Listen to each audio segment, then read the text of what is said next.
আলাইকুম রাহমাতুল্লাহি ওয়া বারাকাতুহু।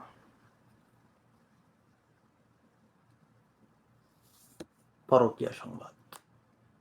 পুলিশ কনস্টেবলের সঙ্গে পরকীয়ার আগে সংসার ছেড়ে বিপাকে নারী।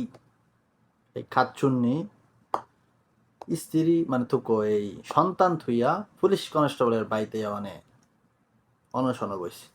আমি যাইতাম আমার হাঙ্গা করলাবো। এদেরকে বিচার না করতে পারলে আমরা সমাজ অনেক ধ্বংস হয়ে যাবে ভাই।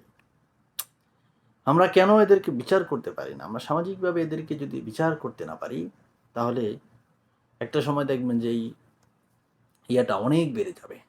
তবে নিউজ যা করছে, এই নিউজটা করেছেন RTV নিউজ। আমি আপনাদের বিরুদ্ধে একটা কমপ্লেন জানাতে চাই। যেই করুক, আজকে RTV করুক বা অন্য টিভি করুক, শুধু মেয়ের কেন ছবি দিলেন? ছেলের ছবিটা কোথায়? ছেলের ছবিও দিবেন সাথে। যেই কনস্টেবলে জড়িত, আর ঘটনাটা দুঃখের বিষয় হলো আমার গাজীপুরের কালিয়াকের এই ঘটনাটা। তো উনি পুলিশ কনস্টেবলের সাথে আগেই পিরিত ছিল মনে হয়, বিয়া হয়েছে, পরবর্তীতে সম্পর্ক চালাতে অনৈতিক সম্পর্কের পর্যায়ে গেছে গা।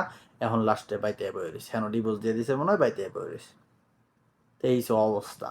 এখন দুজনের উপযুক্ত শাস্তি দরকার। শাস্তি হইলে হয়তো অনেকটাই আর এই ধরনের অপরাধ কমে যেতে পারে, আমি একজন ক্ষুদ্র নাগরিক হিসাবে ধারণা করি।